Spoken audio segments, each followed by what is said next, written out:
Memorial Day hay Ngày tưởng niệm chiến sĩ trận vong được diễn ra vào thứ Hai cuối cùng của tháng 5. Tuy nhiên, chương trình đã bắt đầu vào ngày thứ Sáu và kéo dài đến ngày thứ Hai với nhiều chương trình sinh hoạt khác nhau. Có hàng ngàn cựu chiến binh và tổ chức Rolling Thunder hàng năm trở về Hoa Thịnh Đốn. Rolling Thunder được thành lập vào năm 1988 với khoảng 2.500 cựu chiến binh tham dự. Hiện nay số lượng tăng lên 900.000 người. Năm nay, Memorial Day nhằm vào ngày 30 tháng 5. Nếu lễ tạ ơn khởi đầu cho mùa lễ mua sắm cuối năm, thì với nhiều người, ngày lễ chiến sĩ trận vong đánh dấu khởi sự của mùa hè. Có thể có sự trùng hợp ngẫu nhiên, một số trường học thường kết thúc niên khóa vào dịp Memorial Day. Trên thực tế, ngày chiến sĩ trận vong cũng có thể gợi nhắc lịch sử nghỉ hè hàng năm vẫn còn là thói quen của nhiều gia đình người bản xứ. Theo thông lệ, vào ngày này, người ta treo cờ lưng chừng đến khoảng trưa, sau đó thượng kỳ trở lại khi chiều xuống. Đây là thời điểm để dân chúng treo phô trương niềm hãnh diện công dân. Đây là một trong những dịp bạn có thể bắt gặp cờ ở khắp nơi. Người ta gắn cờ lên xe, cắm trên mặt đất, cành cây hoặc treo cờ lên cột. Ít người biết rằng ngày chiến sĩ trận vong có nguồn gốc từ thời nội chiến Hoa Kỳ. Chiến tranh tàn phá dữ dội với khoảng 620.000 binh sĩ đôi bên thiệt mạng. Sự mất mát lớn lao cộng với tâm lý hoang mang, lòng thương tiếc của người dân trong thời hậu chiến đã dẫn đến có nhiều cuộc sinh hoạt tưởng niệm, cầu xin linh hồn người đã khuất được siêu thoát. Các sinh hoạt này trải khắp miền Bắc thắng trận lẫn miền Nam bại trận. Sau này, Quốc hội nhìn nhận thành phố Waterloo, tiểu bang New York như là nơi đã khai sinh ra ngày Memorial Day. Một phần lớn vì nơi này đã liên tục tổ chức các sinh hoạt tưởng nhớ ý nghĩa mà vẫn sinh động nhân ngày Memorial Day. Look for me. If I don't see a ribbon round the old tree, I'll stay on the bus, forget about us, put the blame on me. If I don't see that yellow ribbon around the old tree. Oh, say, can you see by the dawn's early light what so proudly we hailed at the twilight's last gleam, and the rockets red glare, the bombs bursting. And I want to ask all of you to please also join with me and remember the families, the moms, the dads, the husbands, the wives, and the children of the fallen who have also sacrificed dearly for our country. We are remembering the fallen in solemn ceremonies, much like the wreath laying at the Tomb of the Unknown Soldier at Arlington Cemetery, where my husband Frank and I were honored to attend earlier today.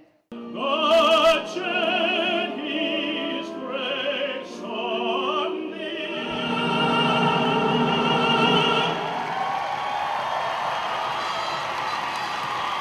It's an annual tradition from Washington, D.C., the American Veterans Center's National Memorial Day Parade.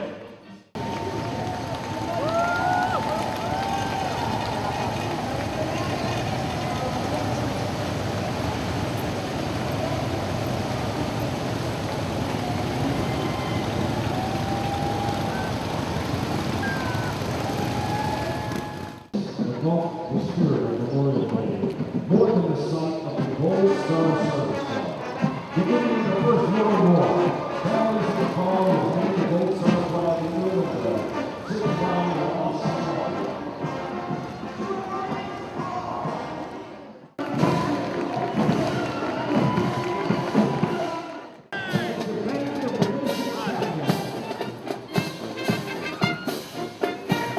Join us in the special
Robert Irvine! Veteran of the British Royal Navy, tireless supporter of our military and first responders, and of course, you all know him. Washington, D.C. and around the world. High school.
Safe thus far, and grace will lead me home.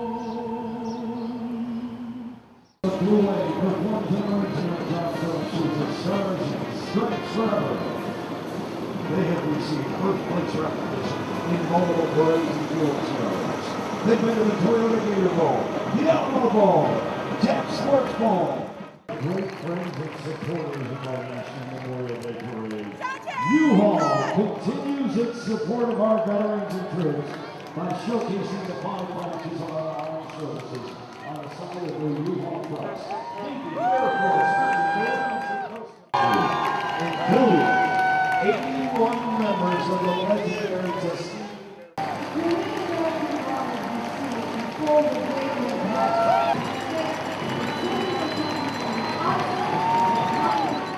National Parades. Thrilled to be representing the state of Wisconsin, led by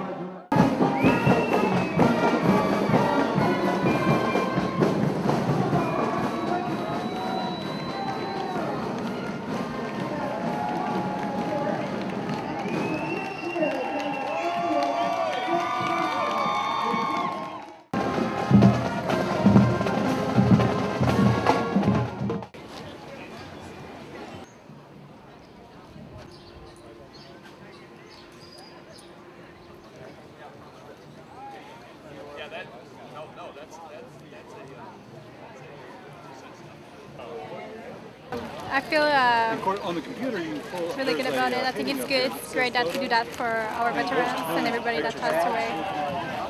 It's a good moment to reflect.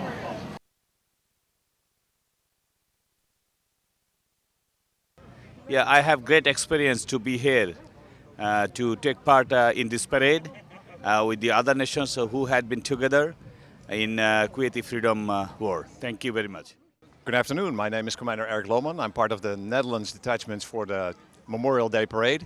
It's a big honor for us to be here as one of the coalition partners in Operation Desert Storm. We are very happy to be here today. Representation from the Italian Armed Forces.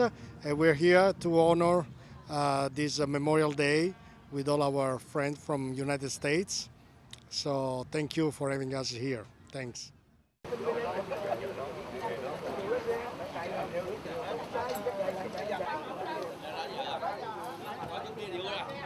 Rồi, đi nào.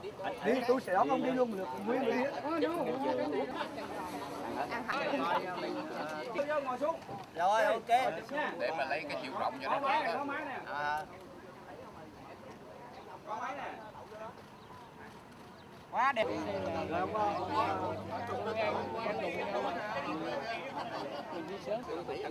Vậy hả? Cũng tại tấn vô vậy. Cái này cái dù với chị đứng ở giữa đó là nổi. Bây giờ cho em chị vô chính giữa. Rồi chưa? 1, 2, 3. Cứ ngồi đâu đây, ngồi chung nè. Mình đi xe bus, mình đi xe đem đến chặt rồi. We ready. Tôi là thằng lên đầu tiên mà cái thằng kiểm soát cho em ngồi lên.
không?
It's a weighty flag that's going back to their country as a memorial for this day, the 25th anniversary. Yeah, we get 3 beers. I just can't hold myself. I'm following that one. He just keeps trying to run away from me. He's better at it than you are, apparently. Thưa quý đồng hương vùng Hoa Thịnh Đốn,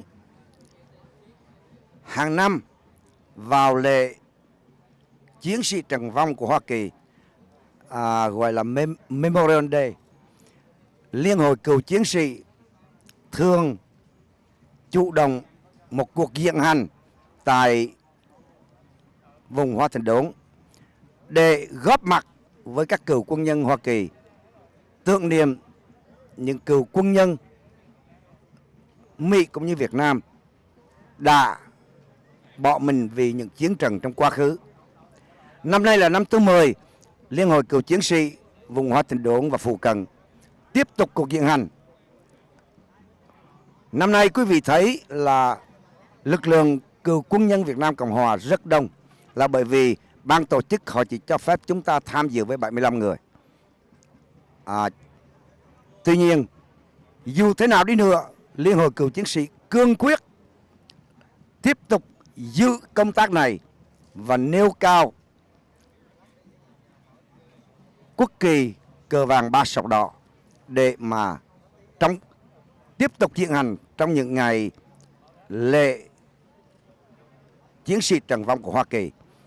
Chúng tôi mong rằng chúng ta phải tiếp tục giữ, bởi vì chúng ta nhất định không để cho một ai xen vào thay thế chúng ta trong công tác này.